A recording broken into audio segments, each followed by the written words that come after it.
Assalamualaikum warahmatullahi wabarakatuh. Nah, pada dasarnya kebudayaan atau kultural itu menyiratkan masa lampau.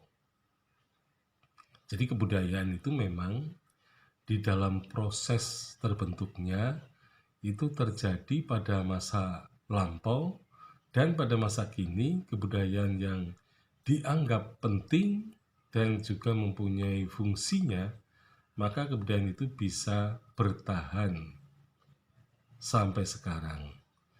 Nah, kebudayaan dan sejarah ini merupakan dua sisi mata uang yang menjadi satu.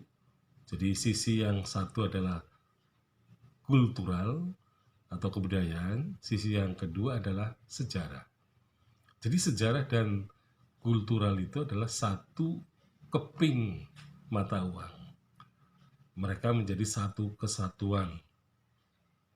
Jadi budaya dan sejarah atau kultural itu memang selalu terkait dan tidak bisa dipisahkan karena memang dalam prosesnya ya kebudayaan itu memang lengket dengan persoalan waktu.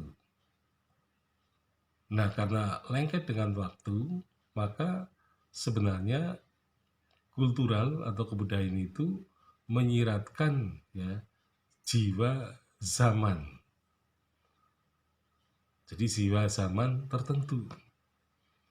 Jadi kebudayaan yang mengalami ya katakanlah puncak dalam kehidupan masyarakat pada masa lampau itu kemudian bisa bertahan sampai sekarang, dan di situ tampak ada hal yang sangat istimewa terutama dalam budaya dan menggambarkan bahwa pengaruh masa itu sangat tampak di dalam kehidupan bangsa Indonesia. Jadi contohnya bangsa Indonesia itu adalah bangsa yang sudah berbudaya, dalam arti bangsa Indonesia itu bukan bangsa barbar, bukan bangsa tanpa budaya, tetapi bangsa yang sudah mempunyai tingkatan budaya yang paling tidak jauh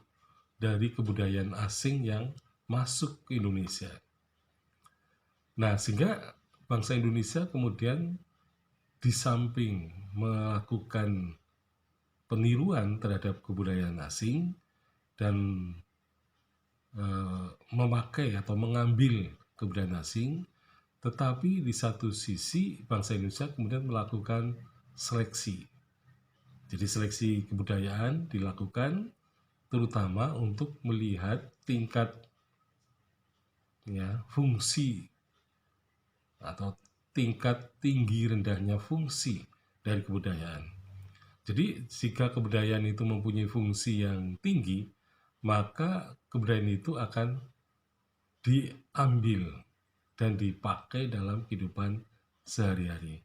Tetapi jika tingkat fungsinya rendah, maka kebudayaan itu seringkali ditinggalkan oleh masyarakat atau manusia pada umumnya.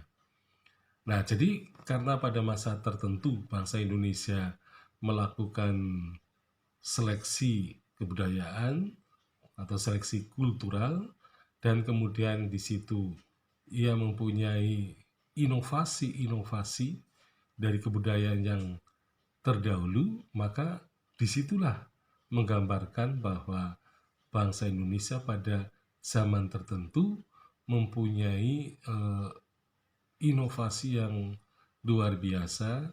Artinya mereka menciptakan kebudayaan yang berbeda dengan kebudayaan yang mereka tiru. Artinya di sini ada semacam penemuan baru, ada sesuatu yang baru, terutama unsur-unsur kebudayaan yang diciptakan sebagai bentuk respons ya terhadap zamannya respon terhadap ya, pergaulan dengan bangsa lain, dan juga respons terhadap kebutuhan masyarakat pada waktu itu untuk bisa memanfaatkan atau memfungsikan kebudayaan itu dalam kehidupan sehari-hari. Sekian, Assalamualaikum warahmatullahi wabarakatuh.